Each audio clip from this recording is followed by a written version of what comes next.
Good morning, everyone. So today is our introduction class for the electrical designing and drafting for the buildings. So my name is Akhil A. I have almost 7 years of experience in electrical designing field. So I'll be the one who will be taking this class for 20 days. Okay. So today we'll be going with the basics of electrical, means definitions of electricity, definitions of different units in electrical designing part, for example, ampere, voltage. Okay, and we'll be going with some standards also, standards, units, conversions.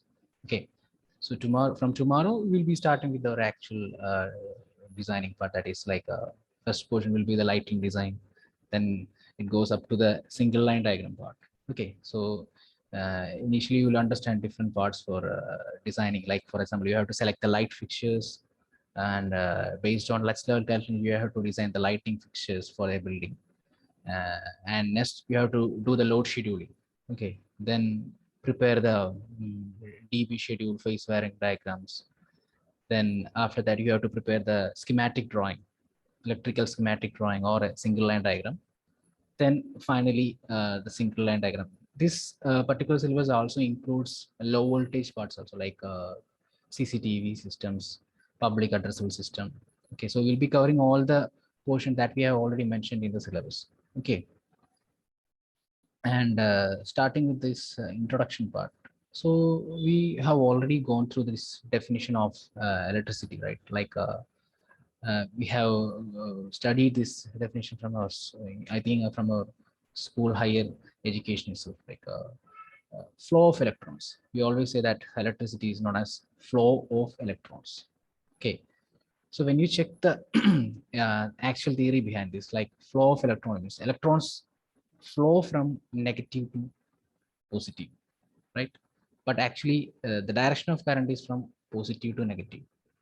Okay, so in conventional theory, the definition of electricity is nothing but flow of positive charges.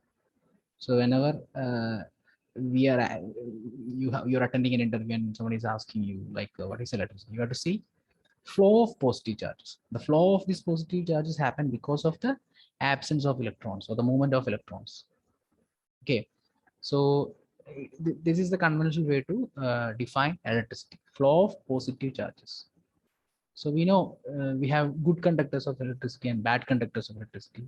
In that good conductors, we will be using aluminum or copper as the conductors. So it's not because aluminum and copper is only the available conductors. We have many conducting property, like the devices which have conducting properties, atoms which have conducting properties, but some of them are not available and some of them are not cheap. Gold is a good conductor, silver is a good conductor, but it cannot be used for a distribution purpose. So within the availability and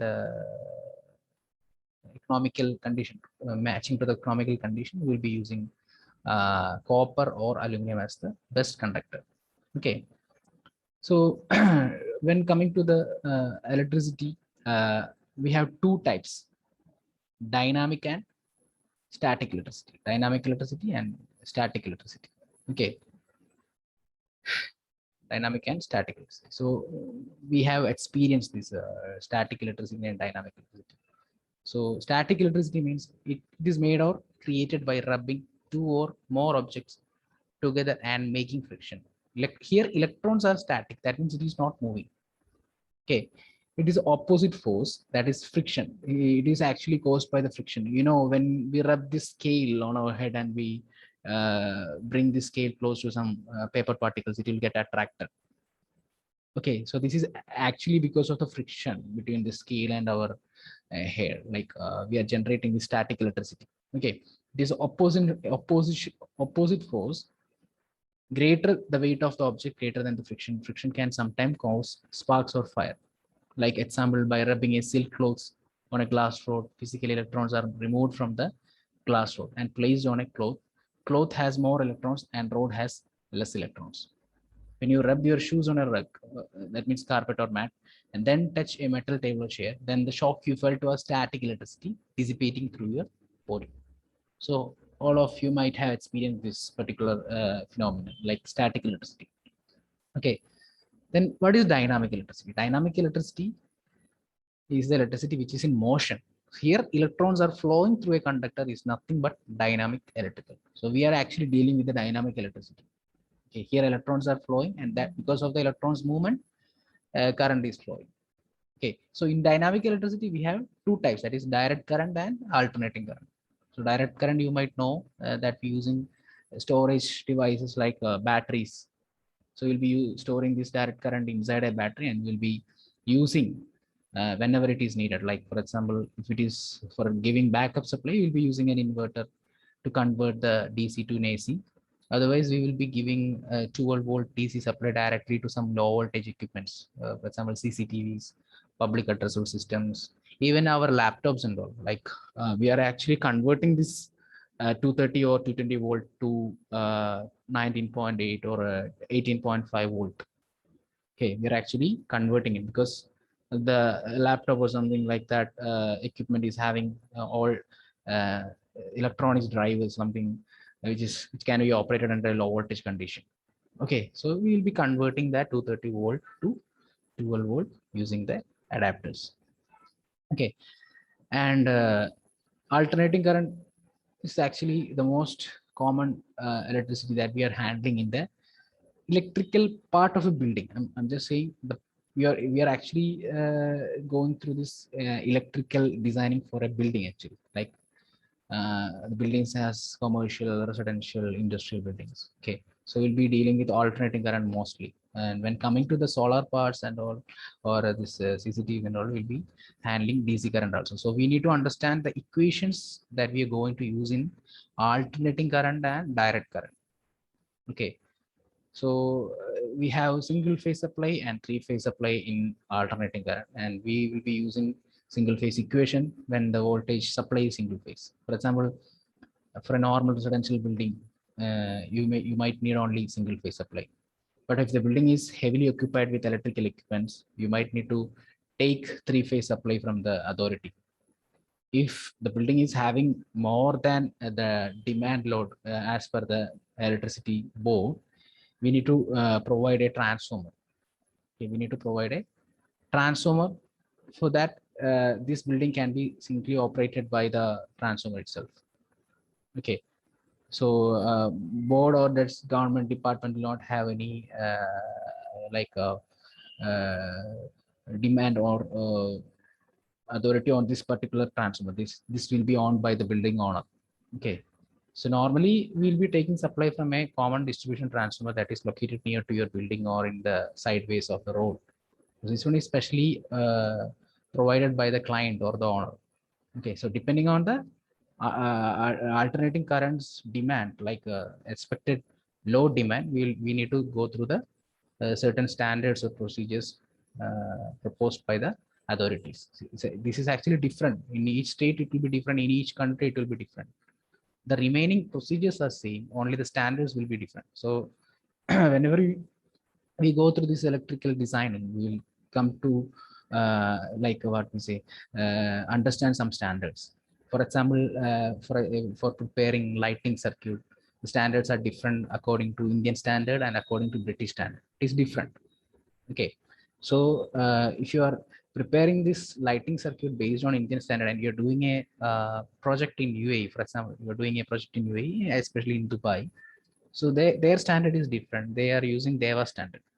Okay, so they have different considerations for this lighting circuit preparation. So without knowing that you are preparing, that means you are doing wrong. You are taking lesser amount of circuit considering the standards. Okay, so that in that case it will be wrong. Okay, so we have to go through the standards also before preparing this electrical drawing or electrical circuits. Okay, so as I taught, convention theory, also known as Hole theory, states that current flows from positive to negative. Protons or the lack of electrons move towards the negative. Current flow direction in the Hole theory is opposite of the electron theory. That means current is flowing from positive to negative charge and electrons is flowing from negative to positive. Then next, what is voltage, current, potential, and potential difference and power? Okay, what is voltage? It is an electrical force that moves electron through a conductor. Voltage is a measure of unit energy unit per unit charge. Energy per unit charge. Voltage is the energy per unit charge. Unit is volt or V.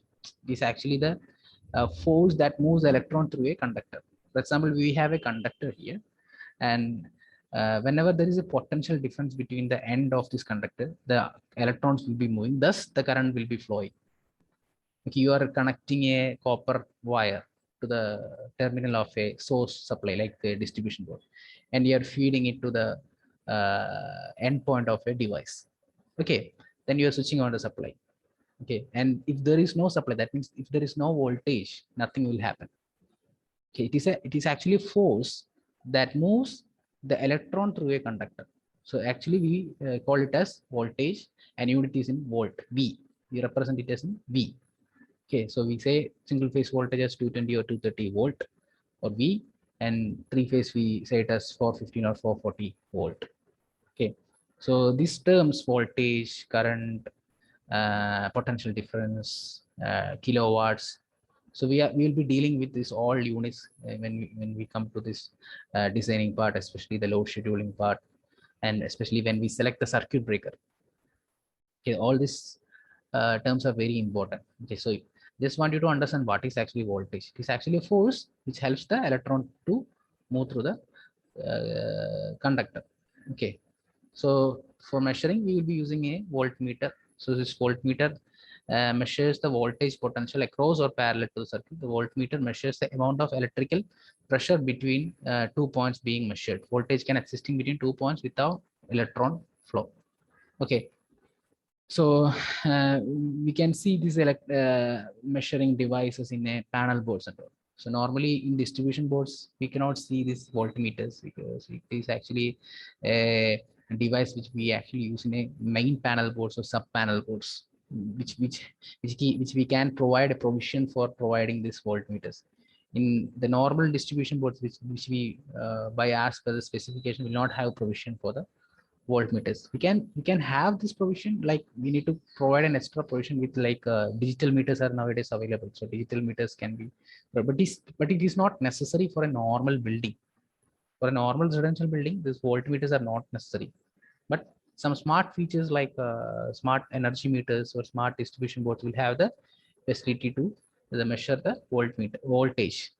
Okay, I think like if the client is not demanding, the client is the one who is selecting this distribution board types or what incomer devices. So it is not actually mandatory to provide voltmeter or this ammeters and all. Okay, so next one will be like meters. Current. It is the rate of flow of charge. That is speed of electrons. We say current through a components and voltage across components. Unit is amperes or the coulombs per second, amperes. Okay, so everything coming under the distribution network, that is the transformer, panel board, cables, bus bars. So we design all these things based on the expected current. For example, we have a bedroom, and this bedroom have one lighting circuit and one power circuit. Lighting circuit means that circuit will be having lights, ceiling fan, all small power devices. That means all light fixtures, the ceiling fan, exhaust fan, everything will be coming under the lighting circuit. And in power circuit, you will be having uh, air conditioners, 16 ampere socket, and if there is an iron box or something like that, it will be also coming under the power circuit. Geyser, water heaters or geyser will be coming under the power circuit. So we need to understand the classification, which one is lighting circuit, which one is power circuit. So for example, whichever equipment consuming lesser amount of ampere, that like 1 ampere or 2 ampere, uh, so you can call it as a lighting circuit. So as you know, the lighting we will be providing, like nowadays we'll be providing LED light fixtures, and ceiling fan also have a power up to 100 or maximum 100 watts. Okay, so all these equipments can be considered as lighting circuits. Okay, in the power circuit, obviously air conditioner will consume more amount of current, geyser water filter will be consuming. So for connecting these equipments, we will be selecting circuit breakers, wirings. So this wire have specification, standard specification. For one lighting circuit, you might need only 1.5 mm square for the connecting these equipments. But for power, you need 2.5. Why is that difference? Because the lighting circuit needs only lesser amount of current. To be specified, you can say maybe maximum 6 ampere. Okay, but while coming to the power circuit, depends upon the type of equipment. The current expected current flow will be more comparing to the lighting circuit, like 3 or 4 times will be the value for the power circuit. So the ampere value, if you get the specified ampere value, we need to confirm that this expected wires or this expected breaker can withstand this amount of current. If you're having a demand for 10 ampere, and if you're connecting a wires that is capable to carry only 6 ampere, that means obviously your wire will be burned out or will be having some short circuit issues because of the increase in temperature, and further it cannot withstand the amount of current, then later it will get burnt. Okay, so anyway, whenever we design something, we need to confirm that, we need to cross check that this particular cable or breaker is capable to carry the current. So ampere, the term ampere is very important. So all these are actually interconnected. The voltage, based on the voltage, the ampere value will be different. Voltage is low or voltage is high, this will be varying the ampere also. Okay, so for measuring the ampere, we use ammeters. Ammeters. An ammeter measures the quantity of current flow. Ammeters are placed in series to count the electrons passing through it. An example, a water meter counts the gallons of water flowing through it. So ammeters, while coming to the ammeters, as I said about voltmeters, the same to that, like we don't need an ammeter. It is not mandatory.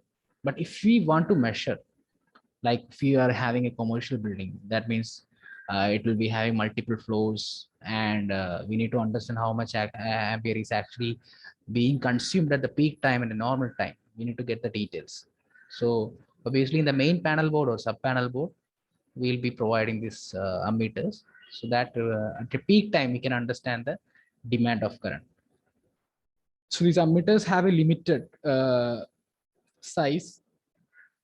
So within that size, it is actually capable to measure 0 to 1000 ampere, 0 to 800 ampere. But we will be using some devices so that it can measure this much amount of current. If you think about this amount of current, that means 800 ampere means you cannot measure 800 ampere directly. So we'll be using some current transformers in between to step down the current, and we will be measuring this ampere based on the scale. All these things will be discussed while we explain about the SLD. So no need to get confused. I'm just giving some introduction only. So we will be having ammeters inside the panel boards or the sub panel boards. You can see these devices.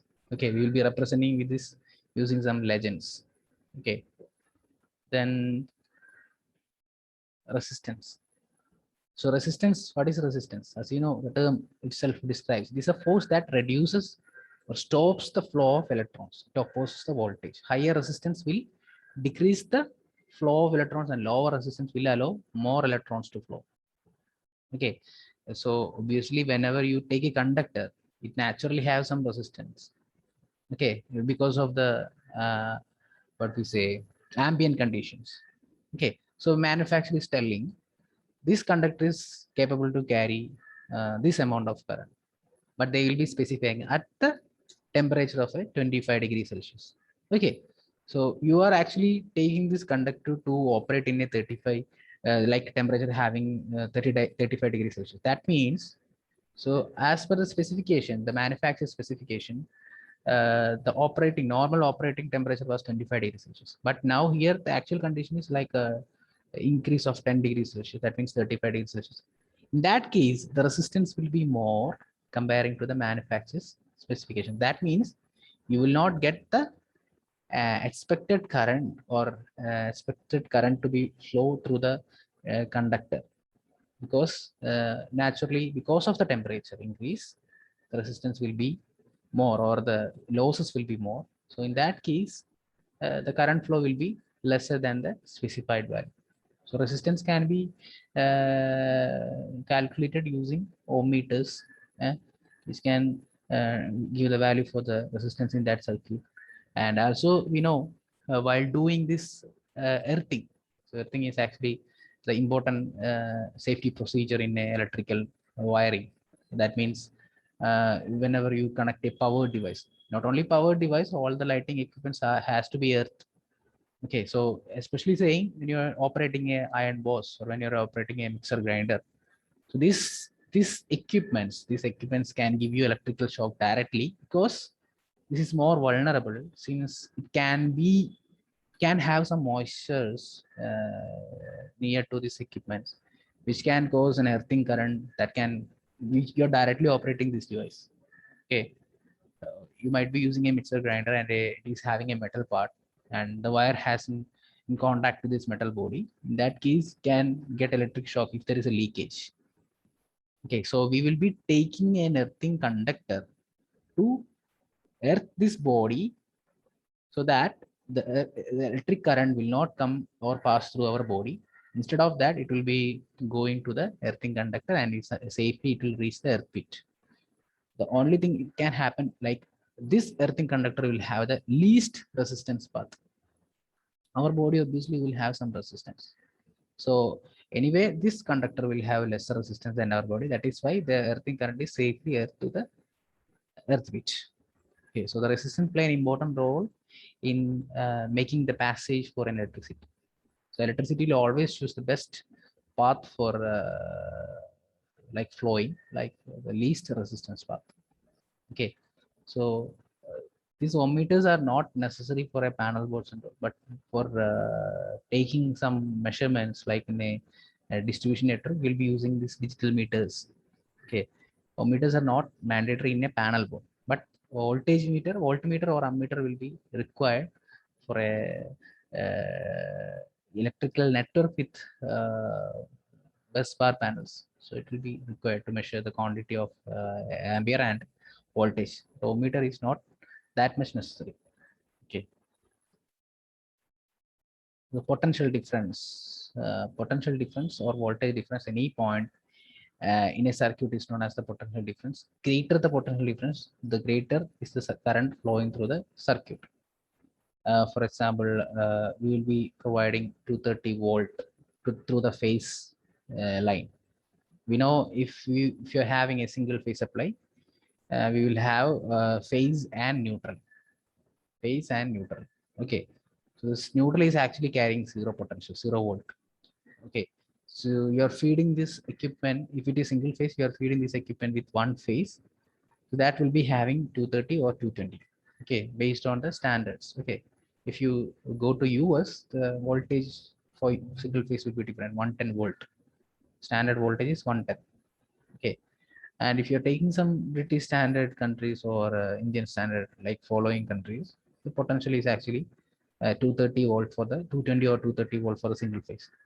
So 230 bar 0, that means the potential difference is 230 itself. So the equipment is operating at a 230 voltage, and it is taking the current as per the specification. Like for example, you are using one LED light with 20 wattage power consumption at this 220 volt, then the current consumption will be based on the voltage and the equipment's power. Okay, so the potential difference is actually playing the role, how much current is actually getting through this circuit.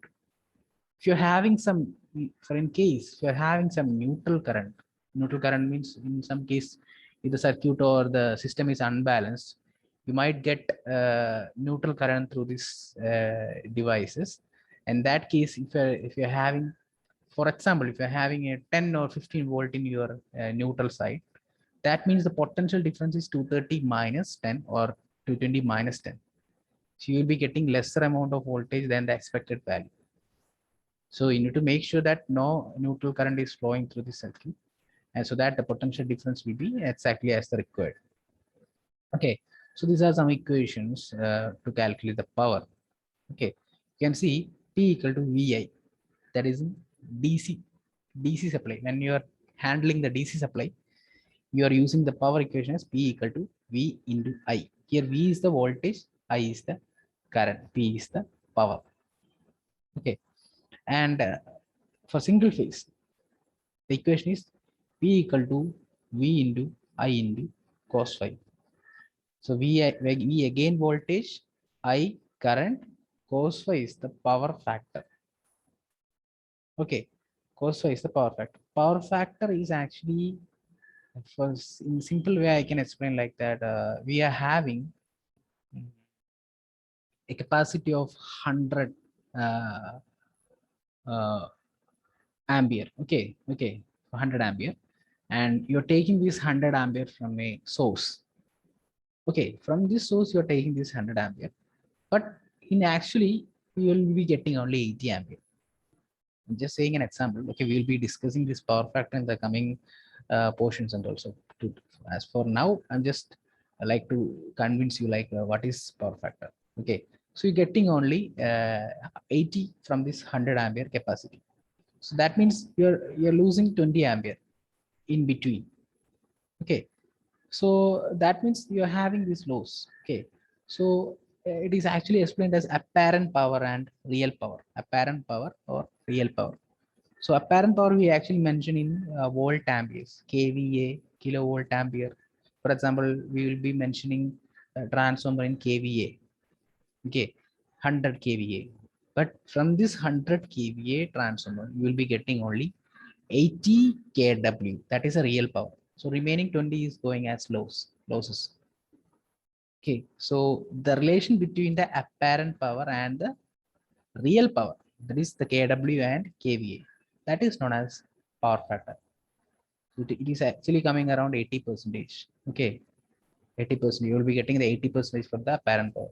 So that is why we always mention power factor as 0.8. So whenever you see this cos phi value, you can substitute or you can take the value as 0.8 standard rating for the power factor. It's 0.8. Okay, so P equal to V into I into cos phi means P equal to V into I into 0.8. Okay, coming to the three-phase supply. So as I said, if the load demand is more than a specified value, you might need to go with the three-phase connection from the authority. Okay, for as per the Indian standards, if your connected load is greater than 5 kW, 5,000 watts, you need to take the three-phase supply from the authority. Okay, so in that case, the incoming current, you need to calculate the incoming current, right? That means you are having three connections plus neutral, R, Y, B, and neutral from the government supply or the electricity pole. Okay, so the equation will be P equal to root 3 V into I into cos phi. Okay, so I just want someone to do a calculation using this equation. You can send it in the chat box. I'm having a device with 3000 watts. Okay, and it is operating in single phase supply. 3000 watts is the load and it is operating in single phase supply. So what will be the current value? So here V you can substitute as 220, cos phi you can substitute as 0.8. So you can easily calculate the current. P equal to VA cos phi is the equation. Since the supply is single phase, P is 3000, V is 220, cos phi is 0.8. Can anybody do the calculation and send it in the chat box?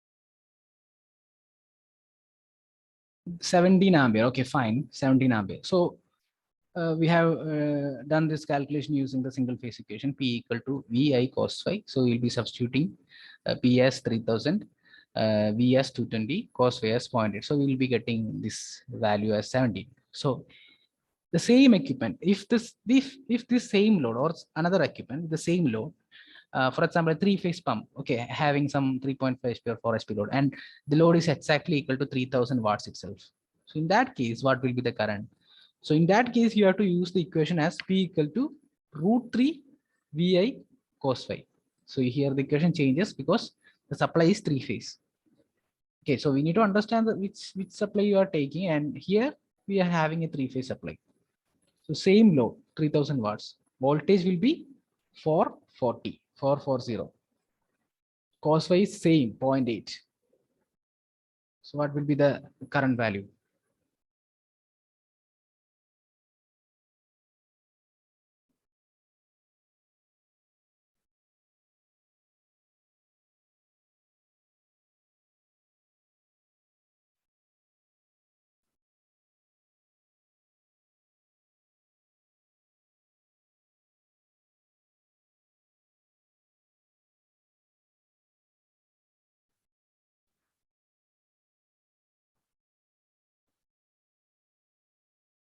Yeah, it is coming around 5 ampere. Okay, so we need to understand the supply. Then for the same load, I mean, for example, here we have done the calculation for the same 3000 watts. But for single phase, it is coming around 17 ampere. For three phase, it is coming around 5 ampere. Okay, so we need to understand the supply. Then you have to apply the equations properly. So these two equation and the P equal to VI. So that will be the most commonly used equation in the further classes. Like we have to design everything based on this ampere. I'm just asking, you're having a 5 ampere demand for the three phase supply for the same equipment. Okay, you're having a 17 ampere demand for the for example, single phase supply.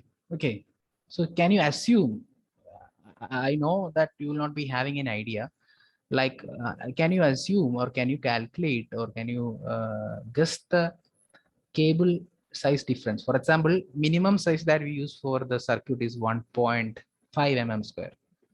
Okay, for minimum size is 1.5 mm square copper wire. Okay, and nest standard size is 2.5. Then nest it is 4 mm square, and it goes on. Actually, it goes on up to 400 mm square. Okay, so if you are using this particular amount for three phase supply, like the where we got the 5 ampere, which wire size will be using? We will be using whether 1.5 or 2.5 or 4. Okay. For three phase 1.5, yes, because the current is only 5 ampere. So 1.5 mm square copper can carry more than 5 ampere. So that we will be discussing in the cable selection part. So don't get confused how we have selected 1.5. I'm just asking, like, obviously for three phase supply 1.5 will be required because the current carrying capacity for 1.5 mm square is more than 5. That is sure. Okay. Then coming to the single phase supply, the ampere demand is 17 ampere. So here, in that case, 1.5 will not be enough to carry the 17 ampere. So next option is to go with the 2.5 mm square. So while checking the 2.5 mm square, if it is capable to carry this 17 ampere, we can finalize 2.5 mm square. And if it is not okay, you have to go with the next available size. That will be 4 mm square. So depending on this current condition and the supply, we need to select the cables or wires or circuit breakers. So we'll be using this equation everywhere. Like whenever we do the designing part, like selection part, we'll be using this equation. So these equations are very important. P equal to VA cos phi, P equal to root 3 VA cos phi, and then the DC equation P equal to VA. Okay. Then yeah, as I said initially, we have some periodic table with us. Okay, and as I said, copper and aluminum is the best conductor. Why copper is the best conductor? I mean, the best conductor than aluminum. Aluminum is also conductor, good conductor. But in both of these, the copper is the best conductor. Okay, so how we can understand whether this is a best conductor or like a normal conductor? So how we can classify an atom as conductor or insulator or semiconductor? So it is actually very easy. We have gone through this particular part in our classes, like in school level or college level. So we need to understand the valence number of electrons. Okay, yes, valence electrons. So depending on the valence electrons, it can be classified as conductor or insulator or semiconductor. So if the valence electron less than 4, if the valence electron is less than 4, what it will be? It will be a conductor or insulator or semiconductor. Like we know that every atom, this particular atom want to be in a stable state or octane stage. Okay, so that means 8 numbers, right? 8 numbers, the final configuration. Yes.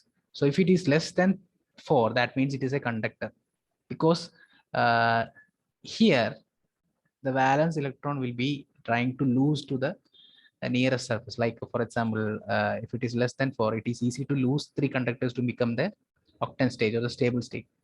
So if you take the atomic number of copper, it is 29, and finally the last shell have only one number. You can see 4s have only one number. That means it is easy to lose this one electron. Other than otherwise it need to gain 7 electrons. So losing this electron means the electron flow is more than the other atoms. Okay, so whenever the valence electron is coming under this 4, you can classify it as conductors. If it is equal to 4, that means it is semiconductor. If it is greater than 4, it is insulator.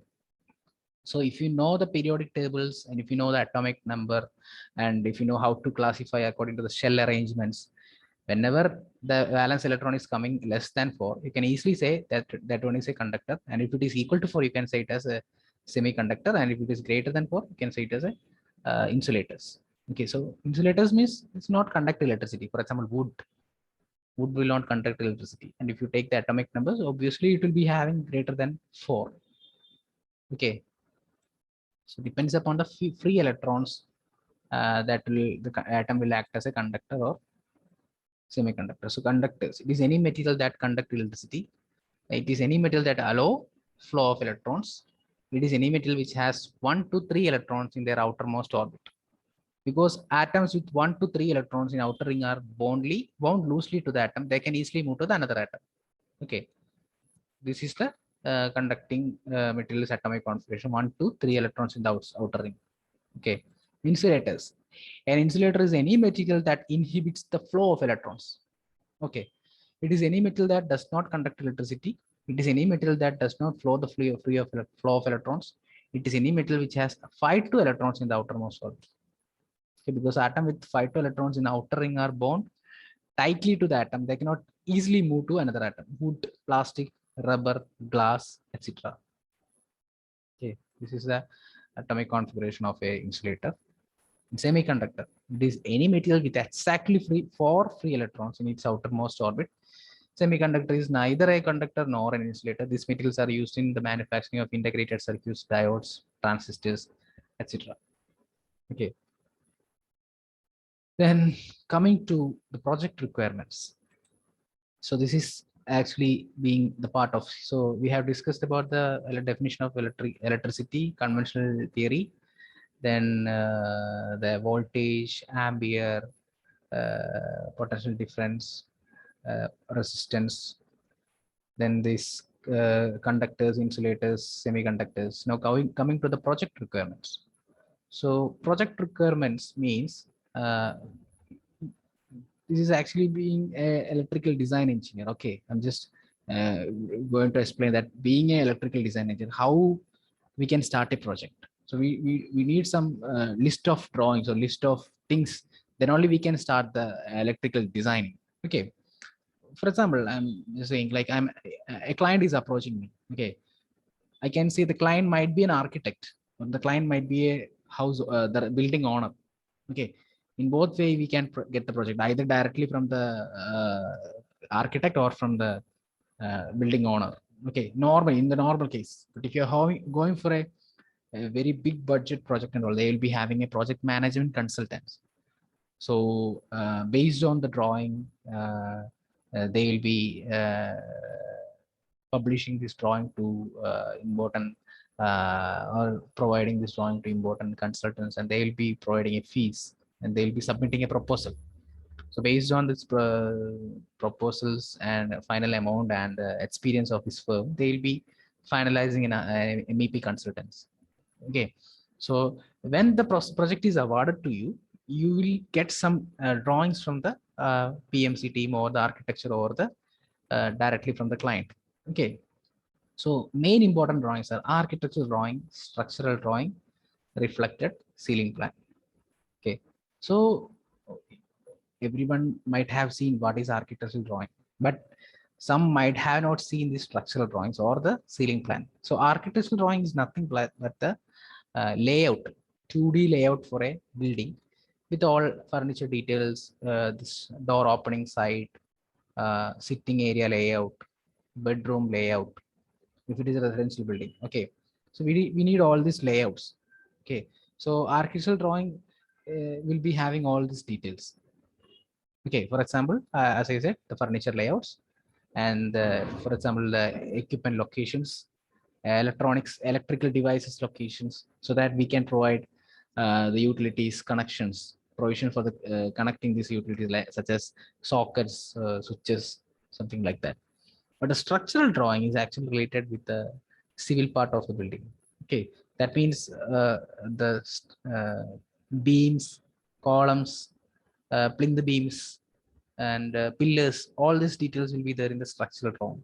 So if you receive an architectural drawing alone, and you're not having a structural drawing with you, then it might be difficult for you to prepare the electrical layout, because you cannot place an equipment, or you cannot place a switchboard on a pillar or a column. Okay, to make you understand, I can show you some drawings with the difference of an architectural drawing and a structural drawing. So I will be showing you a high-rise building, that is an apartment building plan. It's a basement floor. Okay, a basement floor. So in that basement floor, you can understand the difference. Okay.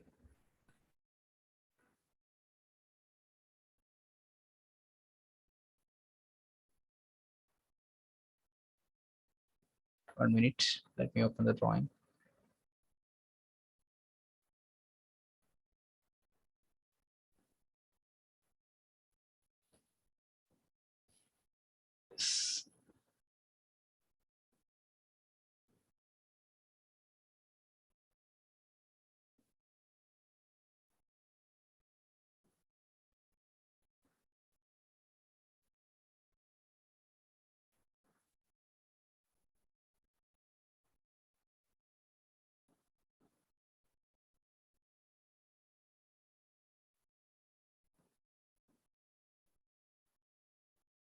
Minute.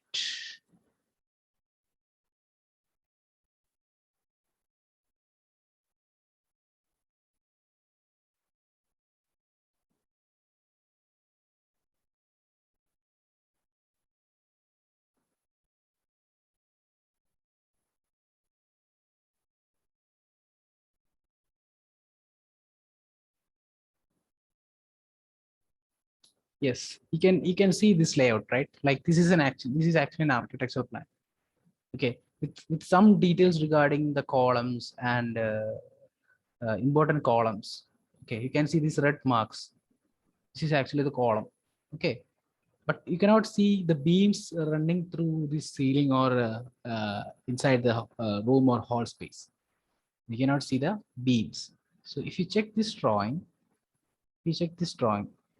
integrated drawing, 1 minute, this one. Okay, these are actually the beam layout. These are actually the beam layout. If I delete this, I can understand. Okay, so this is the architectural plan. Okay, so we have incorporated the beam layout with this architectural plan. So I am just going to undo what I have deleted, you will understand. Here you can see the opening, door opening. So here there is a beam running here through this area. But if you check the architectural drawing alone, you will not understand where, in which area the beam is running and all. So you can see this. This is an open space. Here also we have an open space, but you look closely, you can understand there is a beam running through. Okay, this particular part. This is selected area is actually the beam. Here also we have a beam. This one also have a beam. So if you are planning to place this light fixture here without knowing there is a beam part, uh, that will get complicated at the execution time, during the execution time. So you need to adjust the position of this light fixture during this structure concreting, because you will be laying conduits, and during the concrete or plastering time you will come to know that you have placed this light fixture on a beam. But without getting structural drawing, how we can understand that we are placing this equipment on our beam or normal position? For example, I'm deleting this again and I don't know there is a beam running through.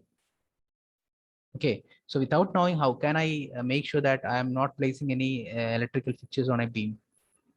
So for that, to understand that, we need the structural and architectural drawing together. Means I'm not telling like you have to integrate both this drawing together. It will get complicated, but you have to understand. You can cross check that by placing this and you can just delete it. Okay, because you cannot place anything on the beam parts and all. It's not recommended. Okay, if you're providing this, you have to make sure that the conduit will be, your conduit can be taken through or externally. Okay, because inside the beam and all, you'll be having heavy pipes, and that pipe can be tightened in between. So you'll not be able to run the wires through these conduit pipes. Okay, here also you can see columns. This is columns. So you cannot place any switchboards and all on the column fixtures. That means here you cannot place any light fixtures or switchboards. So accordingly, you have to provide the provision. So in order to understand that, you need to get the architectural as well as the structural drawing from the client or this PMCP. Okay, so both these plans are important. Okay, then coming to the ceiling plan. So for example, this is actually a bedroom. Okay, just you can see this is a bedroom. So we are not sure this bedroom is having a false ceiling or not. False ceiling means the ceiling which comes under the main ceiling. Most probably it will be like gypsum false ceiling, gypsum. Some will be having some wooden type false ceiling. Okay, so depends upon the false ceiling or depends upon the material used, the design will be different. So to understand that, you need to get the false ceiling plan from the client. Okay, so if there is false ceiling, you can see the layouts. If there is a particular projection or something like that, you can see this, and based on the false ceiling layout, you can provide the light fixtures or ceiling fan or whatever equipment that is going to be placed on this false ceiling. And if you have false ceiling, you can place different type of light fixtures. There is no limitations. But if it is a concrete ceiling, that means the normal ceiling, in that case, you have some limitations for placing the light fixtures, because you cannot chip the concrete structure. So you can only provide the light fixtures or surface mounted light fixtures or hanging type.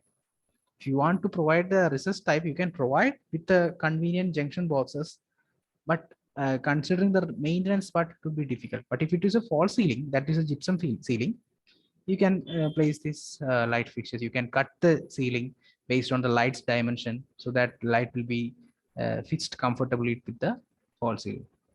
So you need to get all these three plans, then only you can start the drawing. If there is no false ceiling, that means you are not having any gypsum ceiling coming in the building. So that means you have to place the light fixtures on the concrete. Okay, so obviously surface mounted light fixtures. Surface mounted light fixtures means it will be placed or mounted on the ceiling. It cannot go inside the ceiling. So that will be going through when we take the lighting designs class. So don't get confused again with the terms recessed or surface mounted. You will be able to understand that.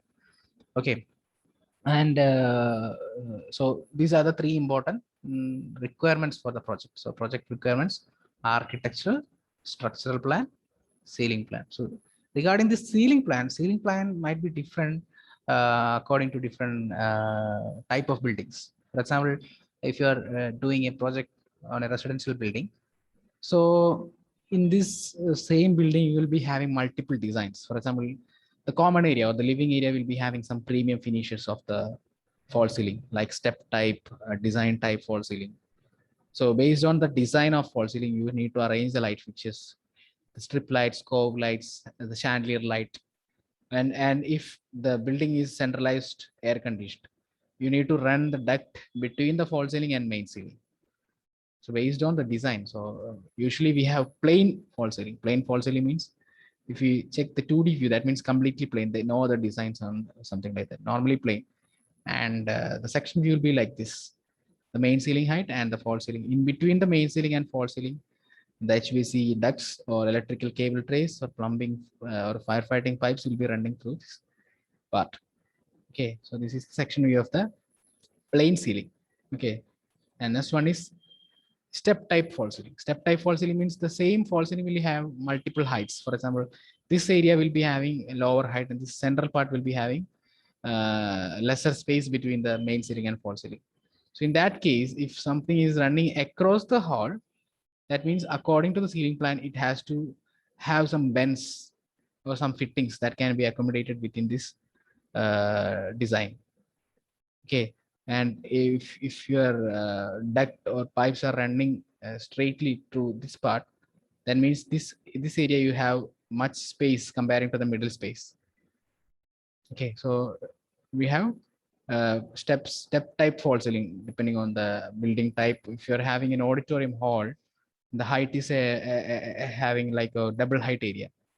If you take a conventional space or an auditorium, okay, the people gathering inside the building and will be sitting in the hall area, there will be a stage area. So if you check, most probably you will get the air conditioning supply from both side of the building, like left side and right side of the hall. Okay, and you can see some grills fitted to the fall ceiling area. So based on this fall ceiling design, you might be running the HVAC duct through the center or left or right. So like that, we need to coordinate with the HVAC plan, and based on this HVAC or plumbing or whatever things coming between the fall ceiling and main ceiling, you have to cross the route the cable trays or electrical service lines. Even low voltage supply also will be running through this fall ceiling and main ceiling. So understanding the fall ceiling is very important while providing the provisions for equipments through this main ceiling and fall ceiling. So, and another one is tiles. So this is like small tiles fixed together to form a fall ceiling. In case of a maintenance and all, we can remove this one of the tile and we can access the space between the fall ceiling and main ceiling. You might have seen this type of ceiling in hospitals and colleges, offices. Okay, this is tiles. The section view is also same to the plain ceiling, but the top view will be different. You can see different types of tiles fixed together. Okay, these are the main ceiling types.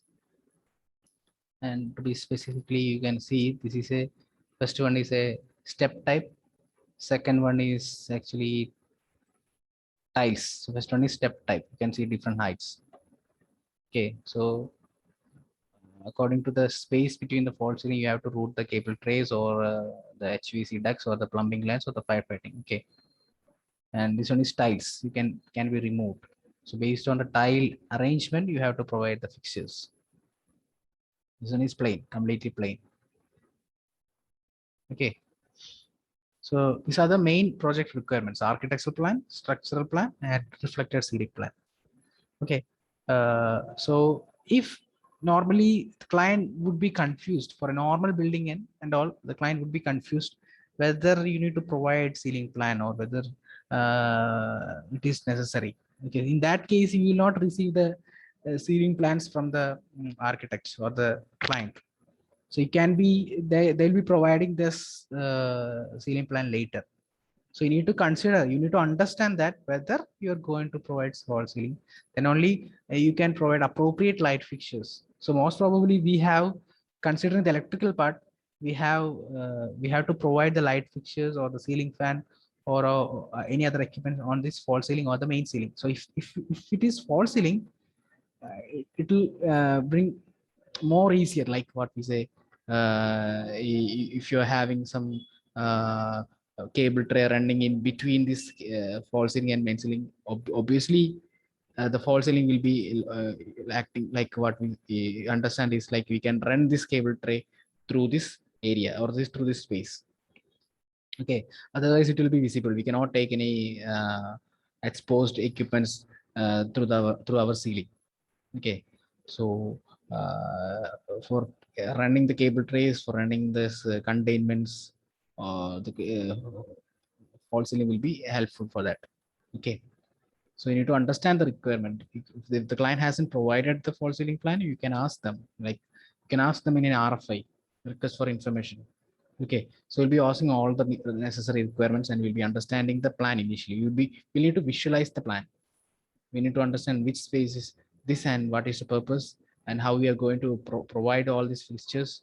Then initially we'll be starting with the room, like for example, if it is a residential building, we'll be starting with the internal room areas and we'll be completing that and moving to the next area. Like that we will be finishing all the particular plan. Then we will be submitting this plan to the client and he'll be cross checking all the necessary points have been provided. Then according to that we might need to do the revision or we can proceed to the design drawings. So here I can show you an architectural plan received from a client recently. This is actually a residential building. Okay, this is a site plan and this one is the ground floor plan and first floor plan. Okay, so this is actually ground floor. Like you can see, we have master bedroom, study area, sit out, and bedroom 2, kitchen area, work area. So if you check this drawing or if you go through this drawing, in this drawing, something are missing. For example, you have furniture layout in the living area, but you don't have furniture layout in the family living area. Okay, and here also you can't see the furniture layout in the master bedroom area. So in that case, you need to ask the furniture dealer. You need to check the site plan also whether this is provided. No, it is not provided. You have to ask the client to provide furniture details along with this drawing. Then only you can provide the switchboards for the bedroom, bed area, bed court. Okay. So apart from that, you can see this living area having furniture arrangements here. So based on this arrangement, you can provide the what we say. For example, you know people are sitting here, so obviously on this wall you need to provide the television point. Okay, this is the facing wall. Here we have a staircase area. So you can't provide a television here. So only available space is this one. So we need to visualize the drawing. Okay, we need to visualize the drawing. So you can see this is the entry point from the compound wall. So the car will be going along this pathway. And here we have a car porch area. This is actually the car porch area. And you can see this is actually the pavement areas, natural, yeah, grass with the pavings. Okay. And here a natural grass area. So landscape lighting will be more interesting in this particular drawing. You need to provide a lot of landscape light fixtures. So based on the landscape arrangement, you need to provide the type of lightings. Okay, here we have an additional building like a security room or generator room. Okay, and backside. So this building does not have any information regarding the structural part. So for that, we need to check the structural drawing. But actually, this plan actually is for a renovation project. Okay, so that means the existing building is actually they are renovating it. So it does not have much importance in this structural plan. For example, already we have walls and ceiling fixed there, so we just need to assure that all points will be provided based on the existing conditions. Okay, so this particular project does not have the importance for the structural part since it is a renovation project. If it is actually new fresh building, you need to cross check all these features, like you need to pull the cable. You might need to pull the cable through underground. For example, I'm just saying, for example, you're having energy meter on this part. Okay, okay, electrical energy meter. So from this part, you need to pull the cable through underground till the electrical distribution board. For example, if I'm placing a distribution board here, this part, that means from the energy meter, you need to pull the cable through underground and finally it should reach the electrical distribution board properly. So if you're pulling the cable through underground, you need to understand the site layout. So through which area you can pull the cable. You might need to visit the site also. And if there is plinth beams running across, you need to make sure that the cables are laid before plastering the plinth beams. Okay, so structural drawing also plays an important role in the cable pulling parts also. Okay, or not only placing the fixtures, it also plays a role in the cable laying, cable pulling part. Okay, and also if this particular space is having false ceiling, based on the false ceiling design, you will be providing the light fixture. Okay, I can show you some false ceiling plans that we have done some projects. 1 minute.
This plan does not have the false ceiling arrangement because we have deleted this false ceiling hatching area, because you can see some arrangements here. This is actually false ceiling plan, but I will show the full false ceiling plan. 1 minute.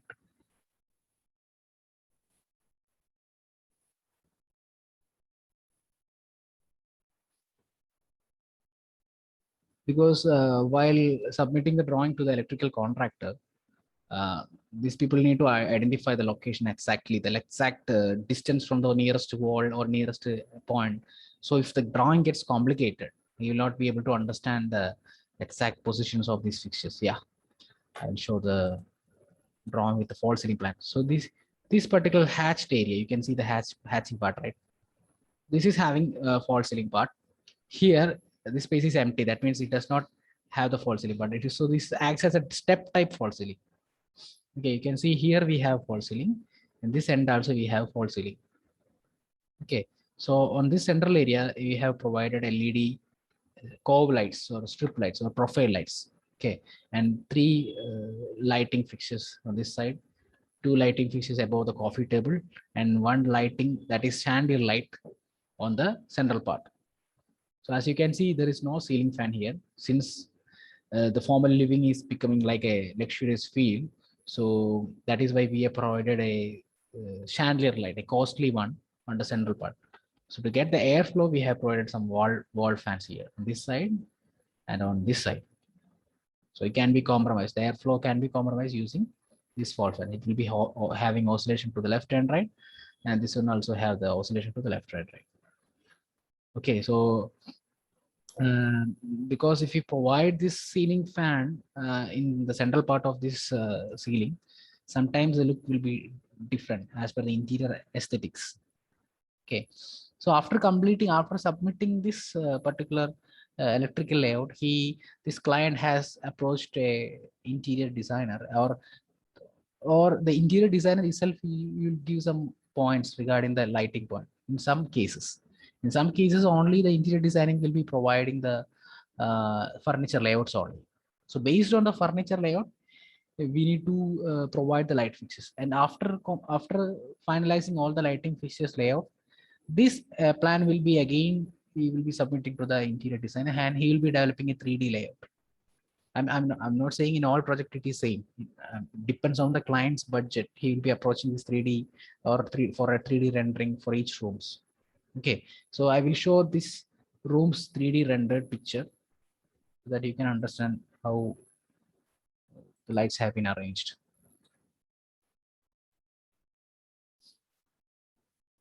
Only because we had this false ceiling plan, we could provide some different type of light fixtures based on the false ceiling.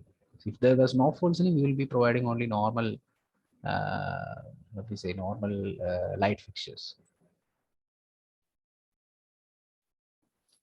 Let me take the 3D renders.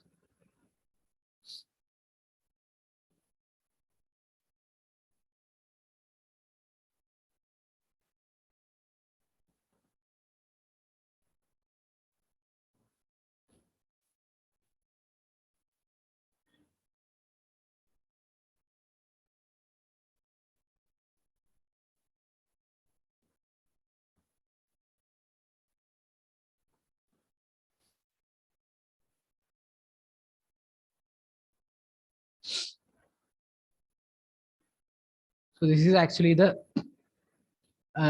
interior plan rendered based on the drawing which we have seen just now. You can see the 3 light fixtures here. You can see chandelier light on the center part, and above that coffee table you can see 2 down lights, surface down lights. This one is actually recessed light. This one is actually down lights. You can see the TV part, and you can see the wall fan on this side. Okay, so I'm repeating again, this is not mandatory. So if the client is approaching a 3D person, you could get a clear picture, whatever he's expecting it is coming or meeting this requirements. He could understand, will be able to understand. So most of the clients will not be approaching an interior designer if you have a limited budget. Okay, if you having good budget, you will be approaching this 3D interiors and all. So based on our electrical plan, it can be integrated with along, and he can get a clear picture how this room will looks after completing the works. So here you can see LCD TV unit, that is you could see in the 3D picture. Okay, so here we have wall fan provision. In the central part, we actually had a what we say air conditioner, but it is actually not mentioned in the lighting level. It's actually provided in the power layout. You can see that. Okay, so here in this particular project, we prepared the lighting and power layout separately. All the sockets will be coming in the power layout. All the light fittings, small sockets or ceiling fan will be coming in the lighting layout. So it will be convenient for the contractor to understand the different equipments coming in the lighting and power layout. Okay, it depends upon the type of project. Okay, sometimes we'll be preparing the drawing light and power together. Okay, sometimes the client or the electrical contractor would ask to prepare the lighting and power separately. Normal practice is to better, like you can prepare the lighting and power layout separately. That would be better. But in normally in as per the Indian standards in a residential building, it is not mandatory. There is no such rule like you need to keep a lighting distribution board or power distribution board. Normally people will be going with the budget, like if why 2 dBs are required if you can accommodate all this in a single dB. People will be thinking like that only. They'll not be thinking like it will be good if you provide electrical lighting dB and power dB together. Okay, anyway better is to provide LDB and PDB dB like in a building, so that we can have some maintenance for the power section without interfering this lighting circuits. Okay, so coming to part, so these are the false ceiling types. So based on the false ceiling, you have to provide the light fixtures, all the routing you have to done accordingly. Okay, so I hope it is clear about the project requirements. So next one is conversion. So you'll be thinking, you have gone through this conversions and all, like 1 meter is equal to 100 centimeter or 1000 mm, 1 inch equal to 25.4 mm or 2.5 centimeter. Okay, so this is actually the basic conversion units. So why I am showing you this exactly because uh, this conversion will be a what we I can say, like you will get confused in somewhere. Like for example, you have some standard thumb rules based on the area. So if I can specify it, like for example, there is an electrical load thumb rule based on a square feet. For 1 square feet, the expected electrical load would be 5 to 10 watts. 5 to 10 watts. You just imagine, just assume you have electrical load demand of 5 watts per square feet. Okay, 5 watts per square feet. So in that case, what would be the electrical load for a 1,000 square feet building? 5 watts per square feet is the thumb rule. And what will be the total load for the building if the building area is 1,000 square feet?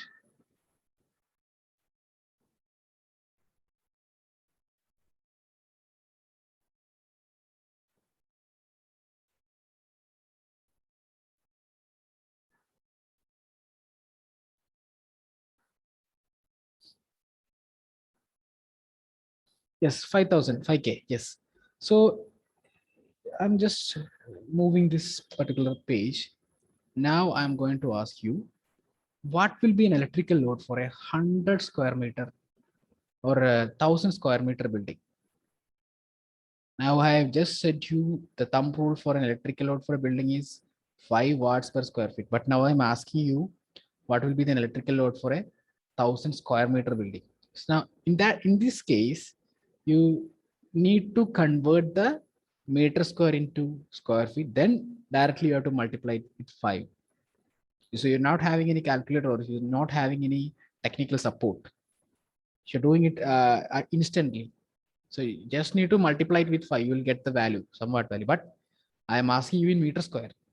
So you need to get the conversion value for, yes, for example, converting how you can convert a meter square into square feet. If I know the meter square value, I need to multiply it with 10.74. How I know that? From this table. 1 meter square is equal to 10.75 square feet. So what is the normal height of a floor? In whichever unit, you can tell in whichever unit, whichever convenient units. What is the normal height of a floor? You can say it in meter, or you can say it in inches, you can say it in feet. If you're sitting in a particular room, just observe the room height. Can you tell the room height?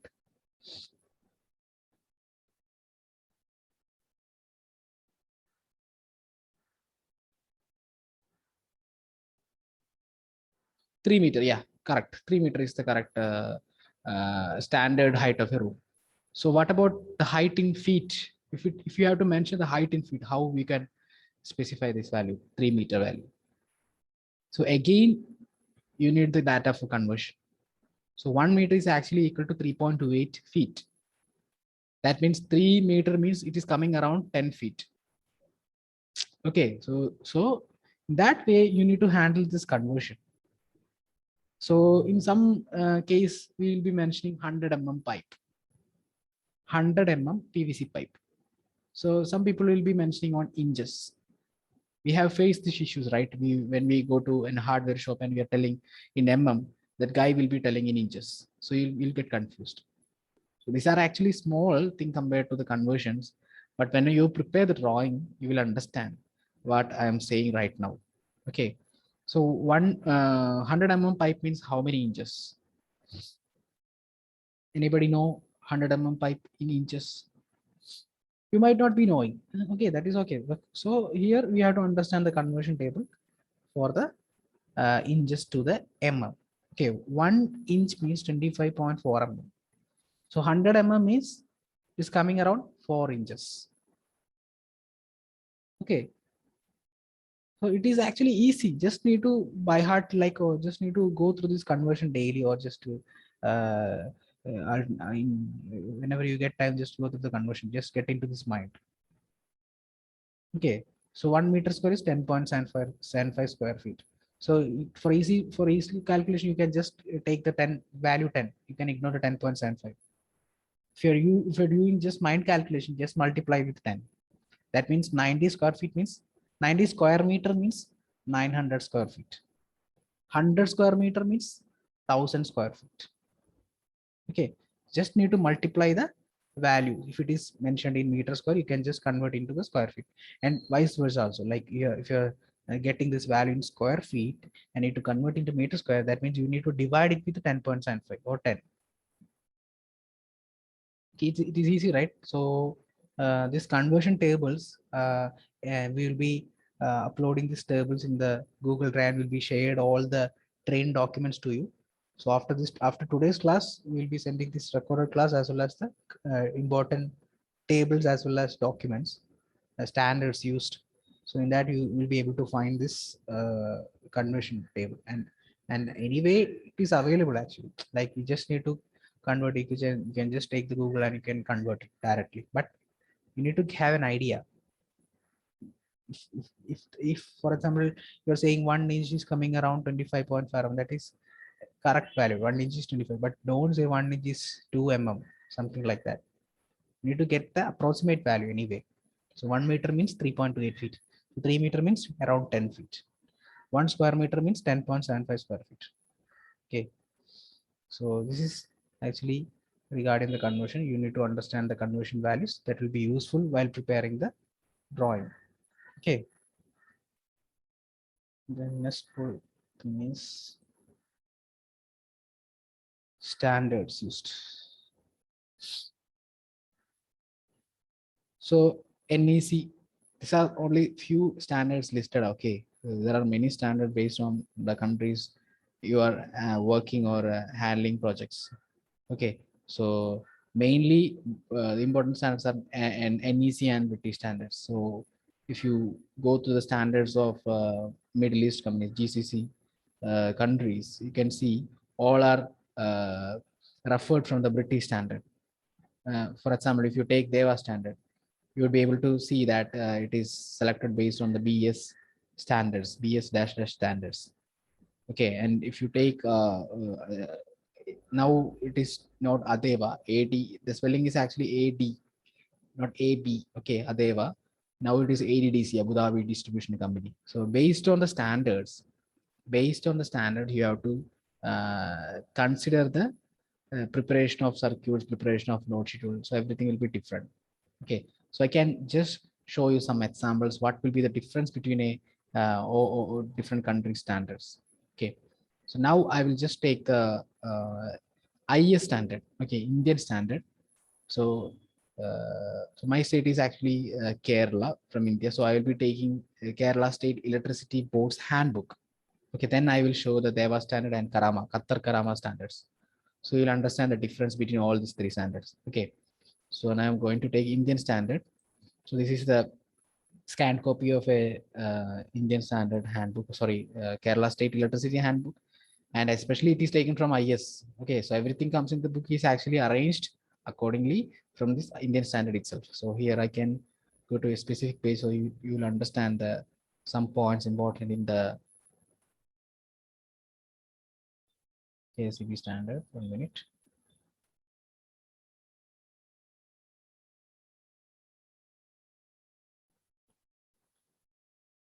These buildings.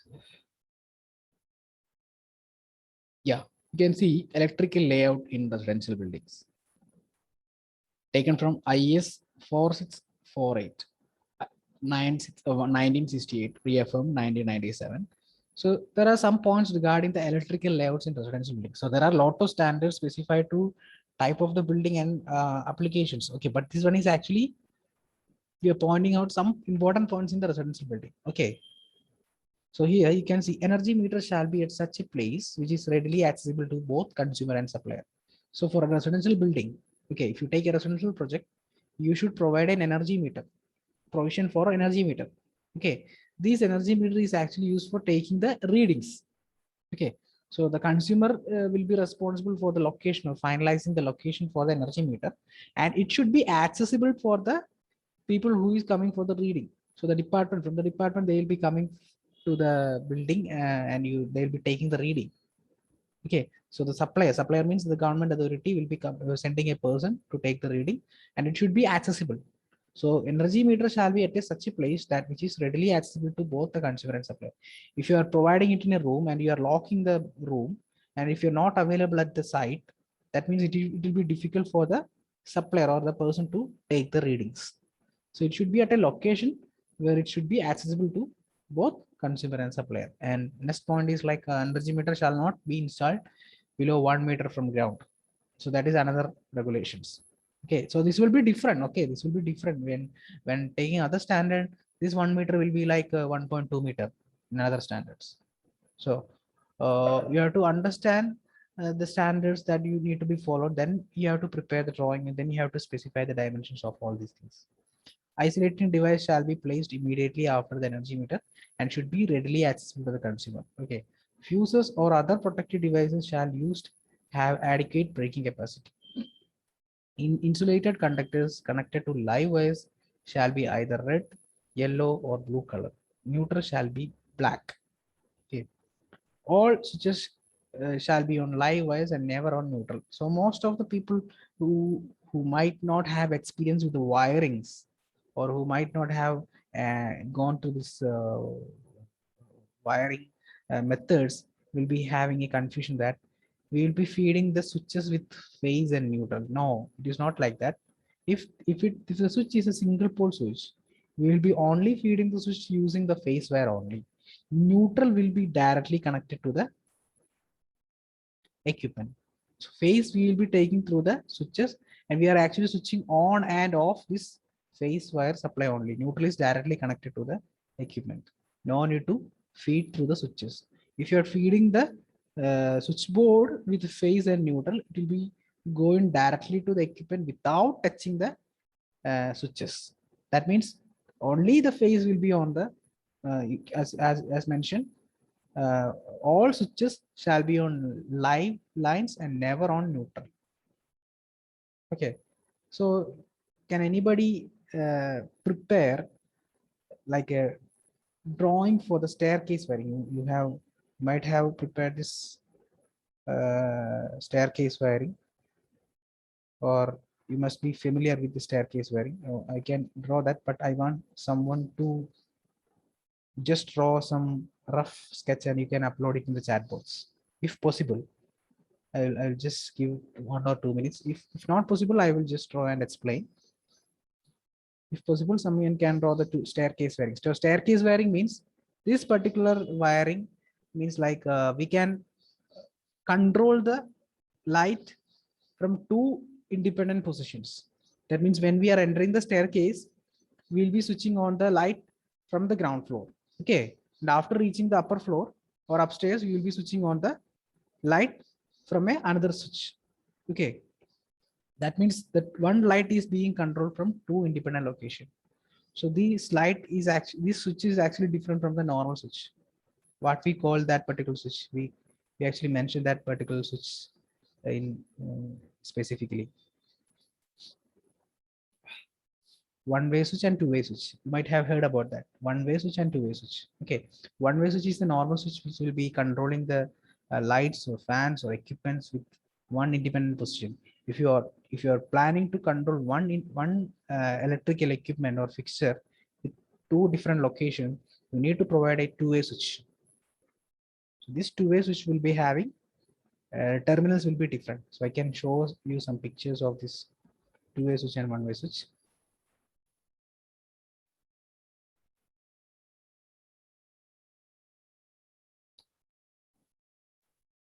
So by that time, if possible, someone just draw the sketch of this two-way switch and upload the wiring diagram. Or if not possible, I will draw. Okay. Two-way switch.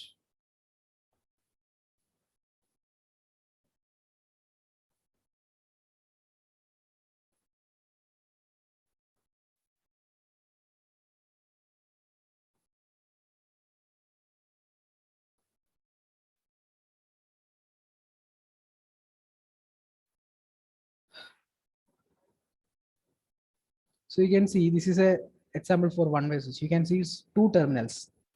So in these two terminals, you can see one terminal is actually for connecting the phase, and this will be going out, incomer and outgoing. Okay, when you switch it, the switch key on the upside, that means off. It will not have any contact in between. When you keep the switch down, that means it is completely closed. So thus it completes the circuit. So that means single way switch will be having only two terminal points behind the switches. For two-way switch, you can see three terminals. Okay, you can see three terminals. So how can you represent a staircase wiring using the wiring diagram? you can control the single light fixture from two different positions.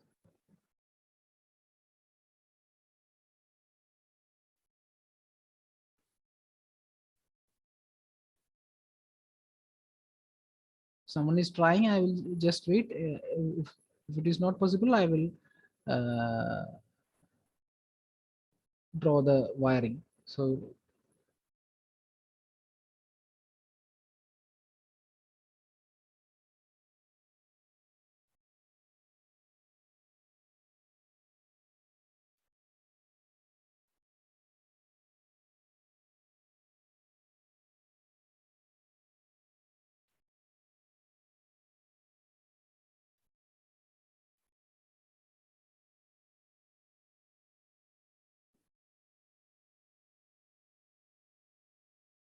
okay, I will just show the wiring. So I'm just representing a light fixture here. This is the light fixture. Okay, it have phase and neutral terminal. Okay, phase and neutral terminal. This one is phase and this one is neutral terminal. Okay, so we are going to control this light fixture from two different locations. So we are providing a switch here and a switch here. Okay, so here this switch, as I mentioned, have three terminals: 1, 2,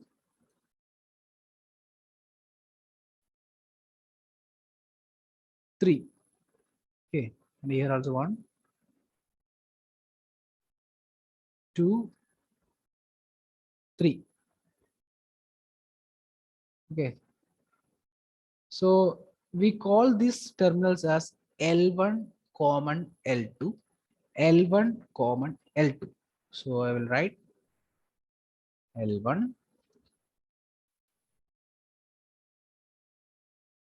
L2 and common. Here also L1, L2 and common. Okay, so as I said, no need to feed the neutral line through switches. We can directly take supply from the distribution board. So here, just assume we have a distribution board here. Okay, from the distribution board, you'll be taking phase wire and neutral wire. So neutral wire is directly going to this terminal of the switch light. Okay, and the phase wire will be taking this supply and will be connecting it to the common point. Not on L1 or L2, directly to the common point. Okay, fine. And this particular terminal from the light fixture, that is a phase wire, will be taking it to the second switch's common terminal.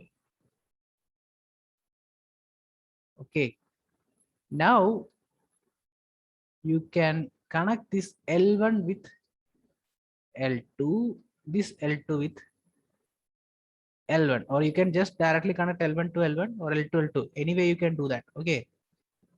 Okay, fine. So these switches does not have on or off position. You just have up and down position. Okay. So just now assume this particular switch is in up position and this is in up position. Okay, both the switches are in up position. Now what is the condition? Whether this light is turned on or off.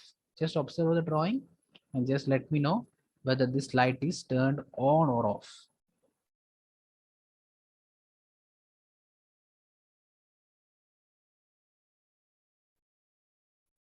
Just make sure that whether the circuit is completing or it is breaking somewhere. It is off, right? Fine. So that means the circuit you are taking from this distribution board and it is coming to the common point. Here common point L1 is connected and it is connected to L2 here, but here L2 and common point is not connected. That means the circuit is incomplete. So it is not reaching the light source. So that means you are not getting the potential here. So finally, the light is turned off. So you know here, light is turned off. So while entering the staircase, you might be you might be changing the switch to down position. That means here C and L2 is connected and it is reaching this L1 point. So L1 and C is already connected here. That means the light is turned on. Okay. So this is nothing but the staircase wiring. That means you can control the light from two independent position.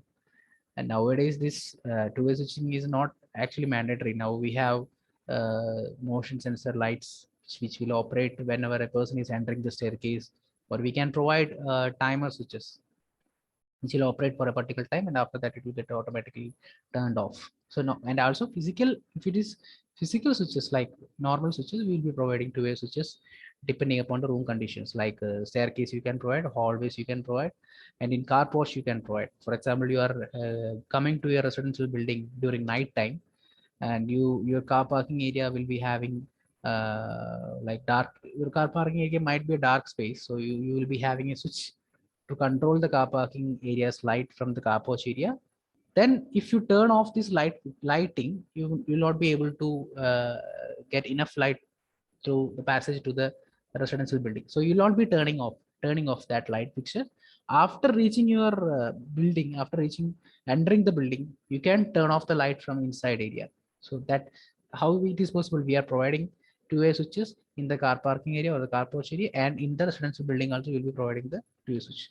So in that way, you can control the single light fixture from two different positions. So you need to understand the wiring procedures also to how this is actually being controlled. Okay, then only you will be thinking, yeah, this need to be controlled from this location. So you need to get some ideas regarding the wiring also. So that would be helpful. And so you have seen this drawing, right? So can anybody prepare a drawing like uh, we have a key card system. Okay, key card system means in your hotels or in your you have booked a room. Okay, they will be giving you an access card for the rooms, and after scanning this RFID cards on the door system, you will be able to open the door, and you need to place this key card into a slot. Then only you will be able to operate the all the electrical fixtures inside your room. So how the wiring is actually being done? All these fixtures will be having individual switches. For example, air conditioning, you will have individual switches. Light fixtures also you'll be having individual switches, and all the utilities also you'll be having individual switches. But when you are not turning off this fixture and you are leaving the room, so while leaving the room, you will be pulling the key card from the slot. Then automatically all lights will be turned off. How this is possible? Can someone draw the diagram for this particular method, or I will draw it?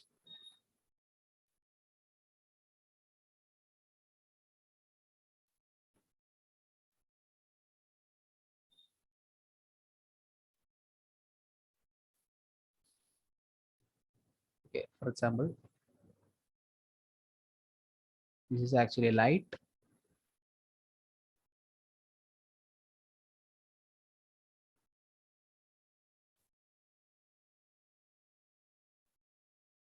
Ceiling fan, and again light. Okay, sorry, light fixture. So we have 4 fixtures inside a room, and each fixtures have individual switches. Okay. So for these equipments, we have individual switches, as I mentioned, individual. So which switches will be suitable, two-way or one-way? Which will be suitable here?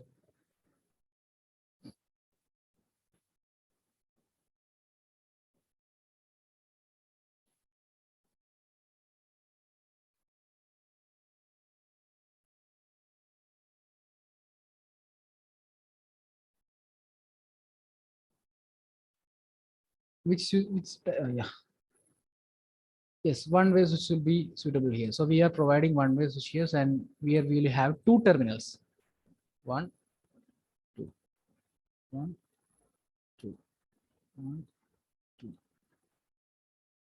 Okay, so we have a distribution board here. From the distribution board, the neutral connection, we have independent neutral connection.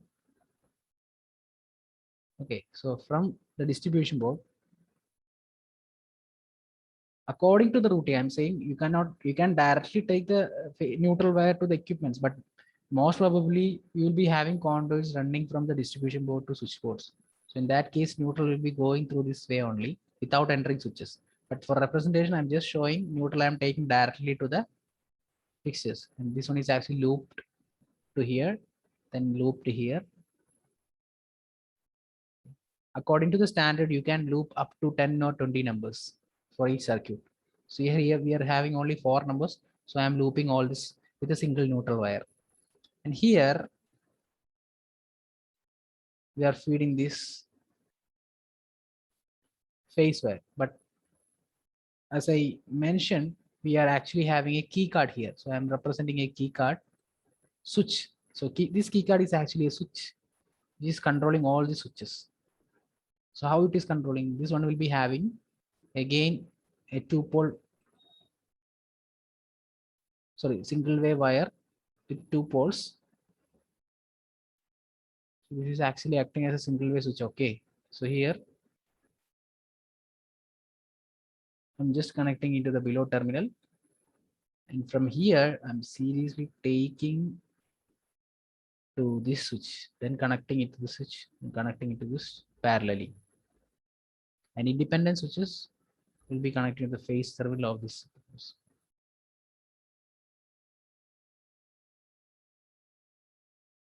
Okay, if the switch is in open position, will any of the equipments can work or can be turned on?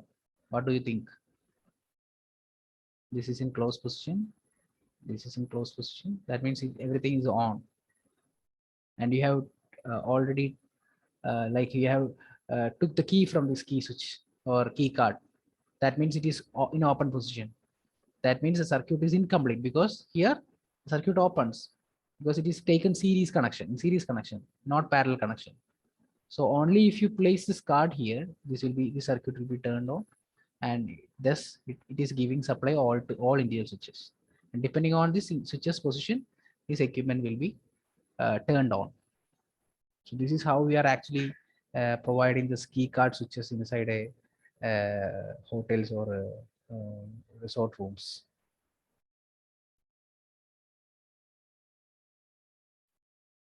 Okay, I hope it is clear.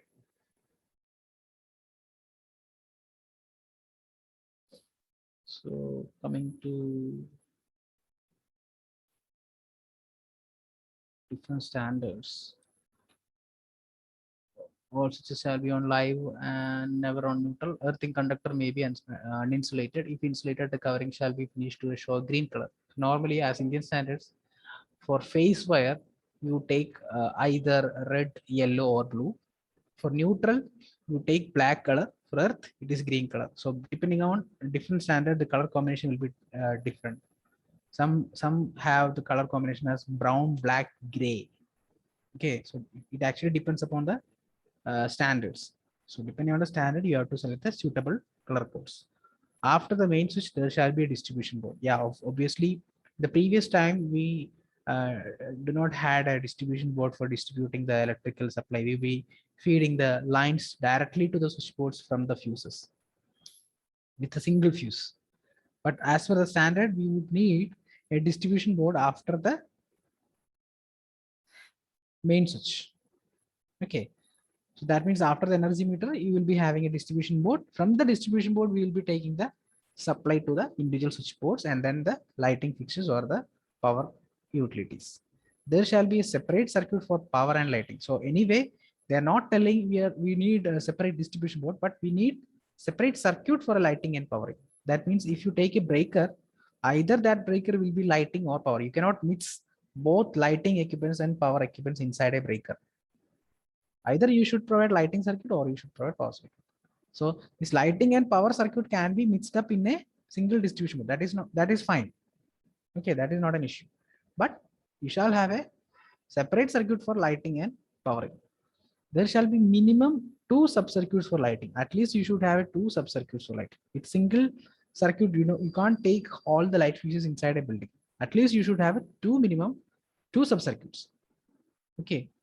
Total load on a lighting subcircuit shall be 800 watts. Number of points shall not exceed 10. So this is one important standard while considering the Indian standard.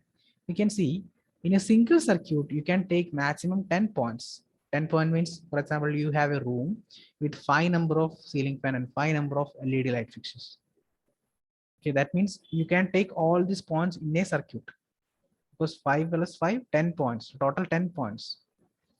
And if you're having 10 light fixtures and 10 ceiling fans, so you need at least two circuit to feed all these equipments, because maximum number of points you can take in a lighting circuit is 10, shall not exceed 10. So depending on the number of light fixtures, the circuit will be increasing. So you have to consider 10 as the maximum point inside a lighting circuit. Okay, so this standard is actually different for DEVA or Karama standard.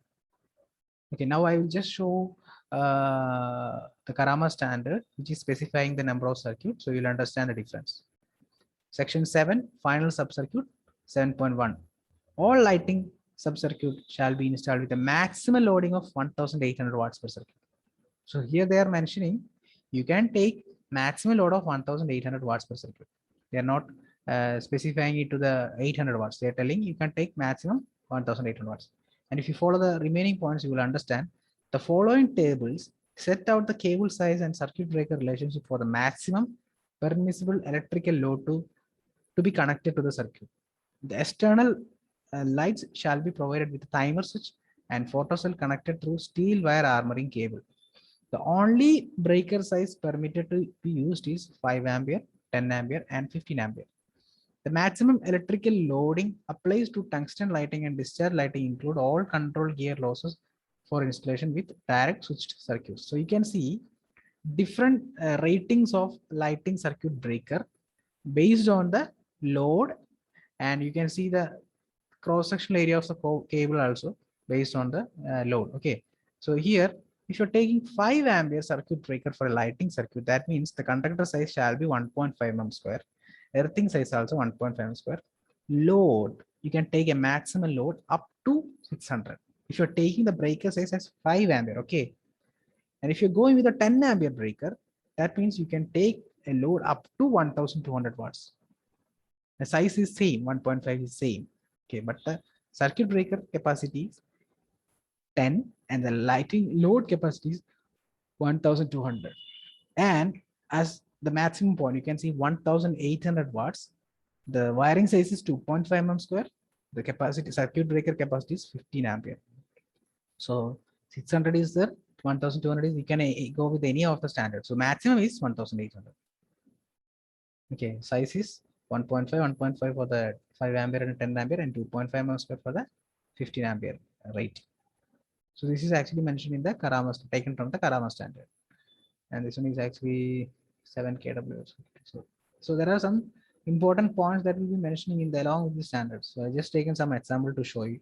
And now I will show the DEVA standards.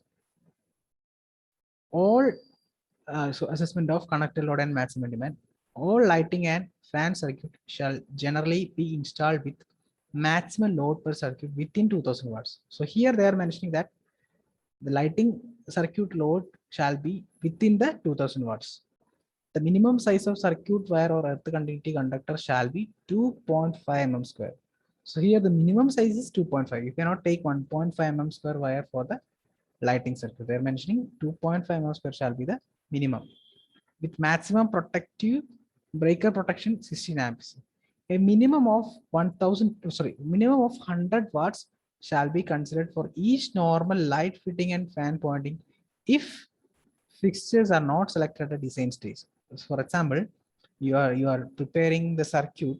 So in that time you don't know the electrical wattage or power consumption for each equipment.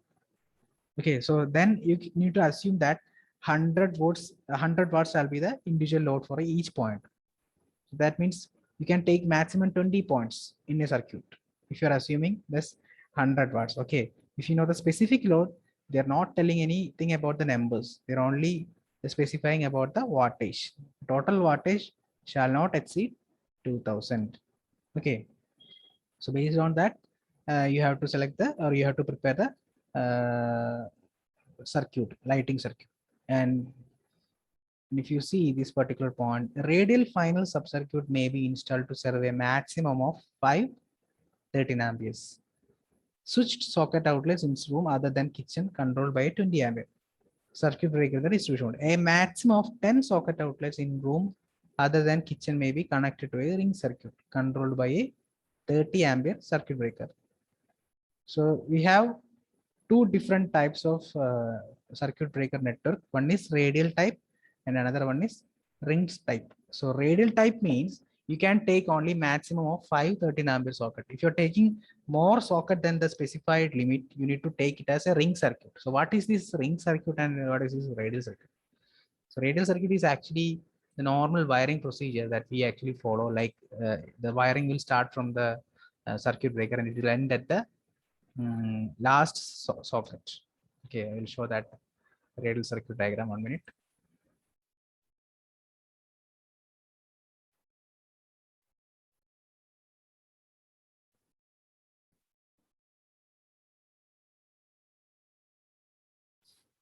So this is actually the radial circuit diagram.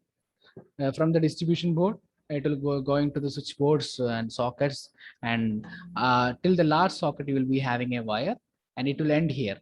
So this is a radial circuit. Okay, if it is ring circuit, that means from here we will be having a wire, and we'll be connecting this distribution board same breaker again. So that will act as a ring circuit.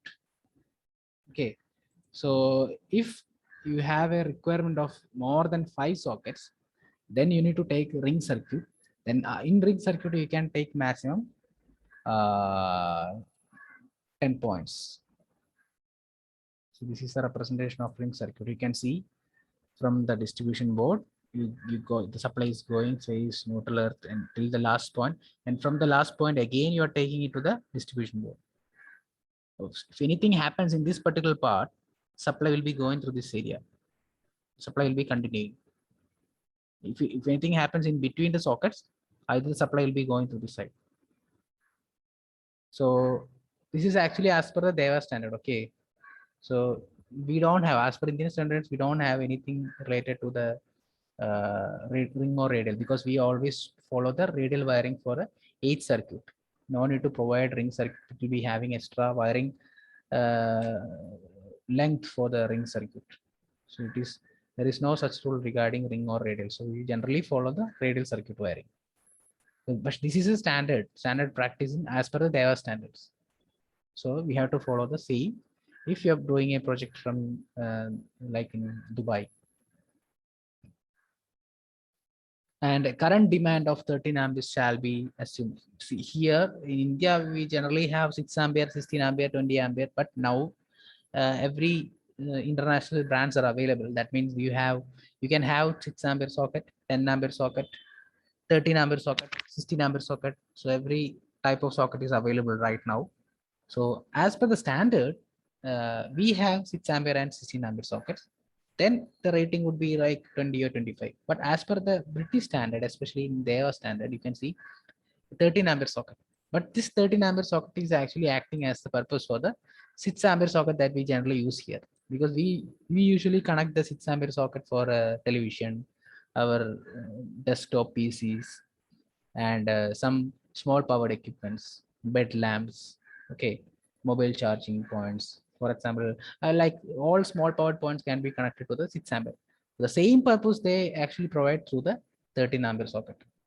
So current demand of 13 ampere socket will be assumed for each 13 ampere. So 13 ampere socket means you can take 13 ampere from the individual sockets. Okay. And the wattage, if you don't know the specific equipment that is being connected to the 13 ampere socket, you can take minimum of 200 watts. So can you guess, or do you know the standard load for a 6 ampere socket that we use in as per the Indian standard? Can anybody say the standard load for a 6 ampere socket? That means if you don't know the exact equipment that is going to be connected in this 6 ampere socket, and here you have to take the standard load. So can anybody say standard load that we actually follow for Indian standard for a 6 ampere socket?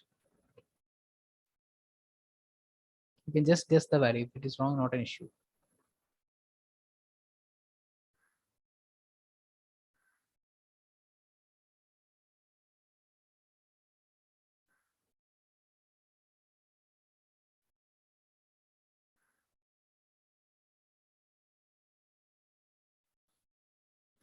Anyway, it will be lesser than 200 watts. Okay, for 6 ampere socket, the standard load for 6 ampere socket, it will be less than 200 watts. So how can you assume that? Can you guess the value?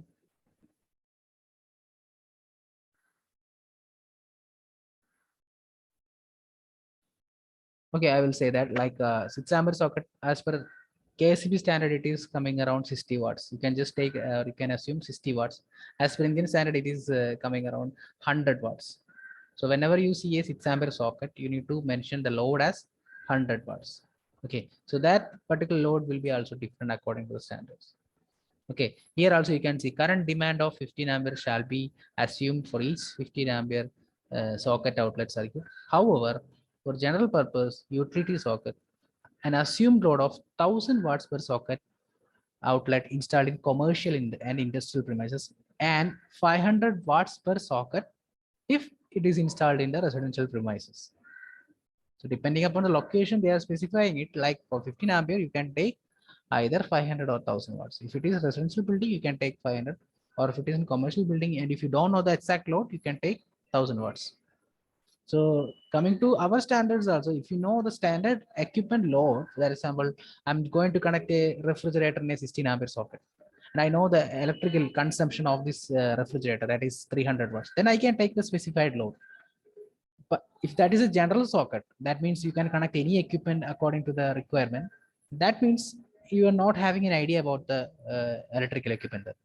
So I will be taking a 600 watts or 500 watts for the general utility. And if I am planning to provide a socket for the air conditioning unit, and if I need to assume the electrical load, then I need to assume the load for a 1-ton AC or 2-ton AC, depending on the size of the room.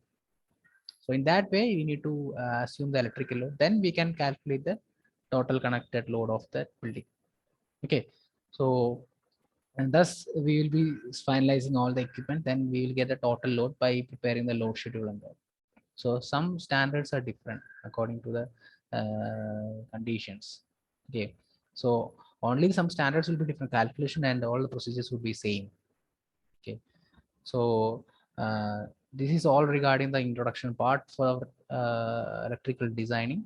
So we'll be starting with the lighting designing from tomorrow. So we'll be handling how to calculate the lighting based on the next level, like how to calculate the lights manually. Then we will be using a software to understand how we can calculate the lighting based on the room indoor plan, or based on the architectural plan, we can or do this calculation using the software. Okay. So if you're attending an interview, obviously the person who is taking the interview will be asking only technical questions based on manual calculation. Will not be asking the software knowledge. The software knowledge will be coming as a secondary. If you know the technical side, then obviously you can handle the software. Okay. So next topic would be lighting. Then after that, after completing lighting, all other equipment, that is exhaust fan, ceiling fans, these utility sockets, then we'll go on with the uh, load schedule. Okay, so by this weekend we'll be completing this load scheduling distribution load selection as per our syllabus. Then we'll be moving to the circuit breakers, generator selection, transformer selection. Okay, so as of now, I'm ending today's session, so we can continue tomorrow. Okay, and this recorded class will be shared across, and the documents also will be shared across. Thank you.